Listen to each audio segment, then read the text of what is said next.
আজকে আমি তোমাদেরকে দেখাবো আইফোনের ফটো বা ভিডিওগুলোতে কিভাবে লক করে রাখতে হয়। সর্বপ্রথম আমরা আমাদের ফোনের অ্যাপ স্টোরে যাব। এরপর সার্চ বারে যাবে, সার্চ বারে গিয়ে সার্চ দেবে স্ক্যান ফটো ফ্লাড। প্রথমে যে সার্চ বারটা আছে স্ক্যান ফটো ফ্লাড সাবসেল, এই সাবসেলে একটা ক্লিক করবে। এখানে গেট অপশানে ক্লিক করবে। গেট অপশানে ক্লিক করার পর তোমার অ্যাপেল আইডির পাসওয়ার্ডটা দিয়ে অ্যাপটাকে তুমি ইনস্টল করে নেবে। এখানে কিছুক্ষণ প্রসেসিং নেওয়ার পরে তোমার অ্যাপসটা ইনস্টল হয়ে যাবে। তারপর তোমরা অ্যাপসটাকে ওপেন করে নেবে। এখানে তোমাদের কাছে কিছু পারমিশন চাওয়া হবে, এখানে অ্যালাউ করে দেবে। এরপর নিচের দিকে নেক্সট বাটনে ক্লিক করবে।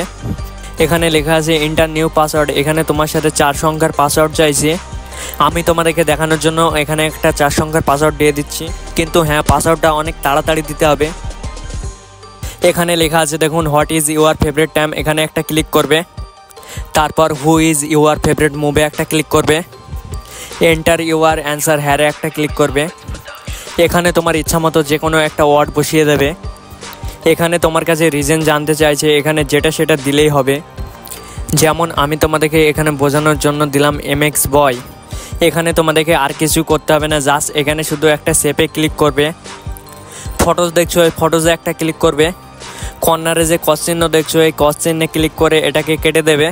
টাইট নো, এটার কর্নারে একটা ক্রস চিহ্ন আছে, এটাকেও কেটে দেবে। আবার ফটোজে ক্লিক করবে, উপরের কর্নারের প্লাস আইকনে ট্যাপ করবে। এখানে তোমার ফটোজ গ্যালারিতে পারমিশন চাইছে।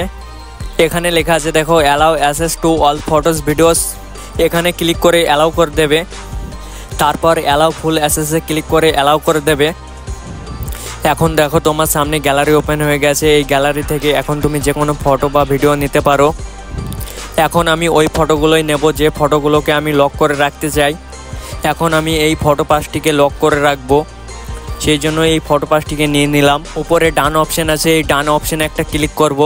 এখানে লেখা আছে ডিলিট ফ্রম ফটোজ, এখানে ক্রস চিহ্নে ক্লিক করে কেটে দেবো।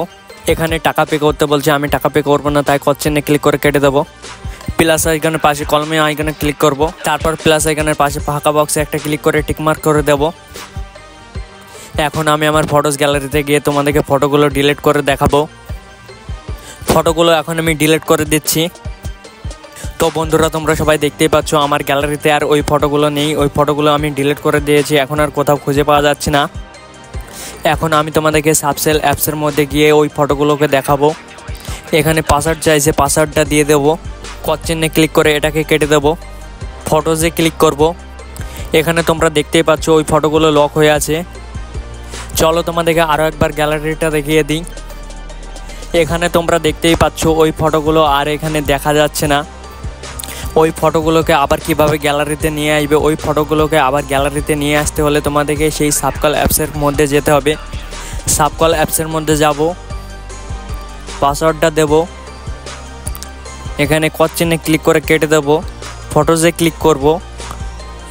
ফটোজে ক্লিক করার পর এখানে কলম আইকনে ক্লিক করব। কলম আইকনে ক্লিক করার পর এখানে শেয়ার অপশান আছে, সেভ অপশান আছে, এখানে সেভ অপশানে ক্লিক করে আবার গ্যালারিতে সেভ করে নেব। চলো ফটোগুলো গ্যালারিতে সেভ হয়ে গেছে, চলো ফটোগুলো দেখাই। এখানে অবশ্যই তোমরা ফটোগুলো গ্যালারিতে দেখতে পাচ্ছ। ভিডিওটা ভালো লাগলে অবশ্যই একটা লাইক কমেন্ট শেয়ার করবে। আমার ভিডিওটা যদি ইউটিউব চ্যানেল থেকে দেখে থাকো তাহলে অবশ্যই একটা সাবস্ক্রাইব করে দেবে, আর যদি ফেসবুক পেজ থেকে দেখে থাকো তাহলে অবশ্যই একটা ফলো করে পরবর্তী ভিডিও বানানোর সুযোগ করে দেবে।